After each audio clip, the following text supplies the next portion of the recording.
자, 챔스의 라치오랑 또 바이언도 보겠습니다. 바이언이 프랑크푸르트한테 졌어요. 그러니까 이번 시즌 분명히 간혹 맞아요. 예, 근데 이제 저는 개인적으로 좀 이거 괜히 화풀이를 하지 않을까라는 생각이 드니까 라치오가 약하다, 뭐 강하다 이런 문제가 아니라 그러니까 여기 잘못 빌 받으면 그냥 누구도 조지는 팀이니까 예, 그렇습니다. 일단 양 팀이 역대 만난 적은 단 한 번도 없습니다. 처음이죠? 네, 그래서 이제 바이에른 뮌헨이 사실 라치오는 우리한테 조금 생소한 팀이다. 네, 만나본 적이 없기 때문에 그래서 역대 맞대결은 없고요. 라치오는 독일 클럽 상대로 7승 3무 5패 그리고 바이언은 이탈리아 클럽 상대로 17승 9무 15패 생각보다 많이 졌어요. 이탈리아 이게 뭐 정확하게 또 경기마다 체크를 해봐야 되겠지만 옛날에 제가 그 얘기 들었잖아요. 그 밀란이 약간 바이언 잘 조졌습니다. 이탈리아 클럽 상대로 그러니까 바이언이 마드리드를 좀 잘 잡았거든요. 근데 밀란이 뜬금없이 또 바이언을 뜬금없지 않았지. 그때 존나 셌으니까. 그런 것도 약간 영향이 있지 않을까 생각도 들어요. 그때겠네요. 양 팀 다 그 오펠이라는 스폰서 맞아요. 달고 뛰었던 때가 있잖아요. 되게 옛날이잖아요. 2000년대 초반, 90년대 말. 그때 3M일 때. 유럽의 3M. 마드리드, 밀란, 바이언, 뮌헨 이렇게 해서. 네. 자, 그래서 매치 팩트를 좀 살펴보면 라치오가 무패를 했어요. 조벨레산에서. 근데 6경기 중에 4경기를 비겼습니다. 무승부가 그만 많다는 얘기가 되겠고, 그러니까 도르트문트와 제니트를 이기긴 했는데 이 지난 17번의 챔피언스리그 경기 중에 3번밖에 승리가 없어요. 그러니까 이게 어떻게 보면은 뭐 지금 16강 올라온 것까진 좋은데 그에 비해서 승수가 너무 좀 모자라지 않나라는 느낌은 분명히 있습니다. 바이언은 알레티전 무승부전까지 챔스 15연승 그리고 지금까지 17경기 16승 1무 기록하고 있습니다. 압도적입니다. 지난 시즌 바이언이 챔스에서 43골을 넣었는데 이게 0304의 챔피언스리그가 개편이 한번 됐잖아요. 맞아요. 이 개편된 이후 역대 최다 득점 기록이라고 합니다. 그리고 18-19 시즌 16강에서 리버풀한테 진 것을 제외하면 지난 9시즌 중에 8시즌 동안 8강 이상의 성적을 거둔 것도 주목할 만한 포인트라고 보시면 되겠습니다. 뭐 계속 얘기하면 비인간적인 팀이에요. 네. 일단 부상자가 근데 꽤 있긴 해요. 굉장히 많죠. 라치오가 루이스 펠리페가 2월 말에 돌아온다고 하고 라두도 지금 탈장 부상이 있습니다. 여기 이제 스트라코시아나 허벅지 부상이 있고 바이언이 좀 많아요. 뉴벨이 발목 부상으로 빠져 있고 파바르와 밀로는 코로나 바이러스 때문에 이제 복귀 시점이 2월 말에서 3월 초 정도로 이제 가닥에 잡히고 있다고 합니다.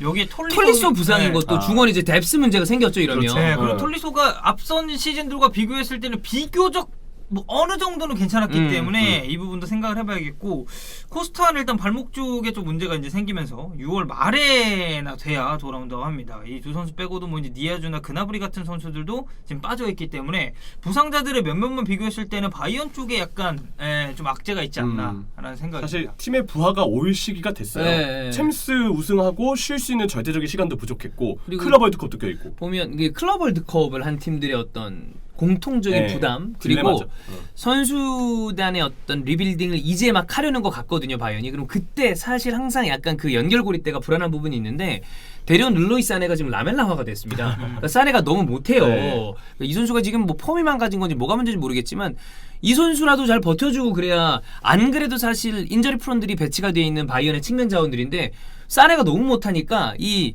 바이언에 가공할 만한 측면 자원들의 힘이 좀 많이 감소가 됐다라는 느낌이 들죠. 그래도 다행인 건 최근에 알폰소 데비스가 다시 이제 조금씩 시동을 걸고 있는 것 같아서.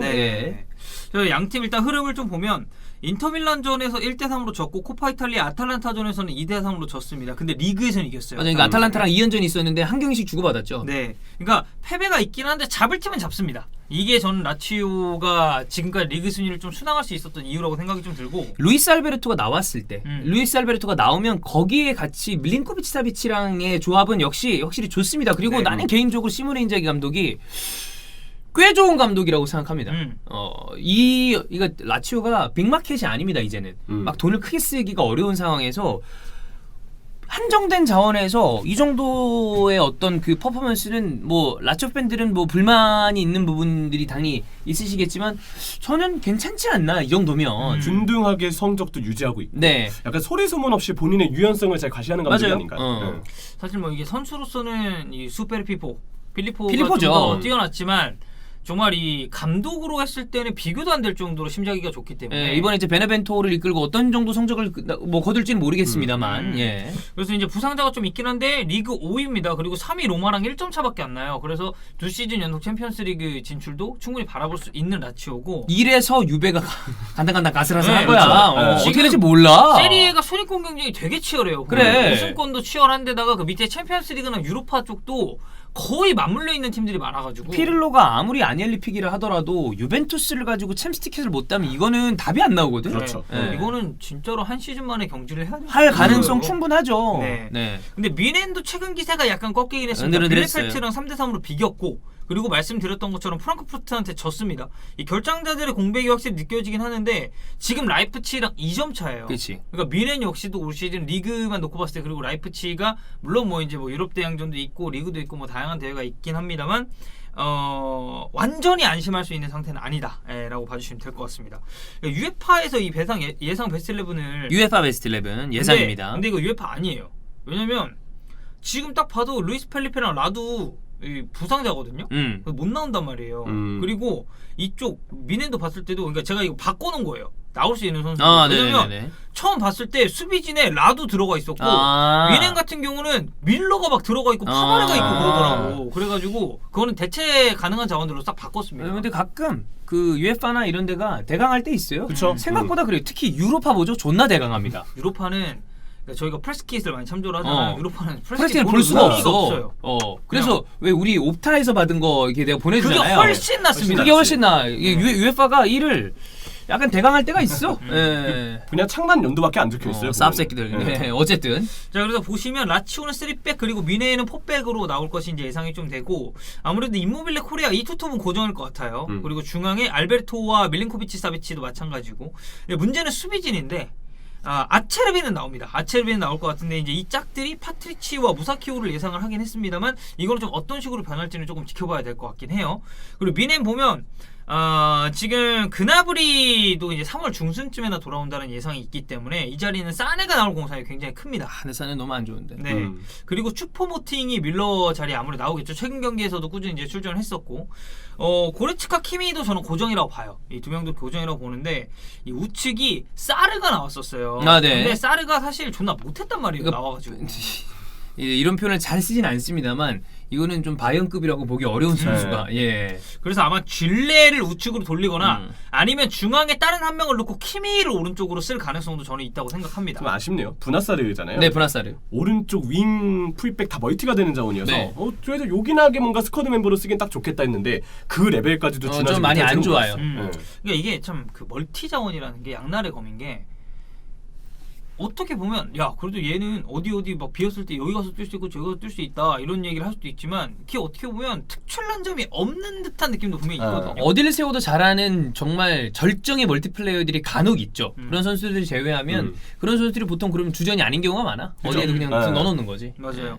자 그래서 포인트를 보면 일단 임모빌레가 레반도프스키와 대결을 펼칩니다. 지난 시즌 유로피언 골든슈는 임모빌레가 참여했고요. 레반도프스키가 아쉽게 이제 이걸 좀 놓쳤기 때문에 과연 미넨 상대로 임모빌레가 좀 얼마나 좀 할지 생각이 되고 이 심자기 감독은 챔피언스리그 데뷔전입니다. 네. 라치오가 마지막으로 챔피언스리그에 참가했었을 때는 피올리가 감독이었어요. 토너먼트 얘기하는 거죠. 네. 예. 그리고 이 수비진에 공백이 좀 생겼는데 여기서 레반도프스키 어떻게 막을지도 저는 좀 궁금하긴 해요. 근데 이 냉정하게 봤을 때 양팀 수비진이 지금 둘 다 조금 안 좋은 감이 있거든요. 그래서 이 그 매치 포인트 자체가 자 라치오 수비 좀 불안해. 근데 레반도프스키 어떻게 막을 거야? 근데 미넨을 딱 돌려보면 미넨? 얘네는 정상 아니야. 근데 임모빌레 어떻게 막을 건데? 이렇게 좀 접근해 보시면 좀 재밌게 즐길 수 있을 것 같고 부상자 공백이 미넨이 있긴 한데 그래도 스쿼드 이렇게 쭉 보면 탄탄하긴 해요. 네. 바이언 팬분들은 약간 왜냐면 기존보다는 어려우니까 지금 상황이 그러나 외부적으로 봤을 때 제3자가 지나갔을 때는 야씨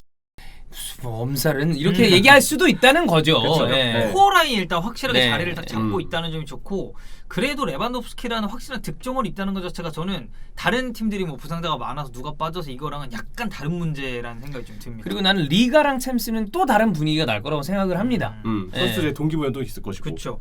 이 바이언이 일단 디펜딩 챔피언이죠. 네. 그래서 한지 플레이기 이제 두 번째 챔피언스리그 시즌을 맡게 되는데 지난 시즌은 압도적이었습니다. 맞아요. 말 그대로 파리가 정말 결승전에서 선전을 하긴 했는데 이 팀을 제외하고는 바이언을 만났을 때 다 그냥 속수무책으로 당했단 말이에요. 그래서 올 시즌도 이러한 지난 시즌의 기세를 이어갈 수 있을지가 좀 주목이 됩니다.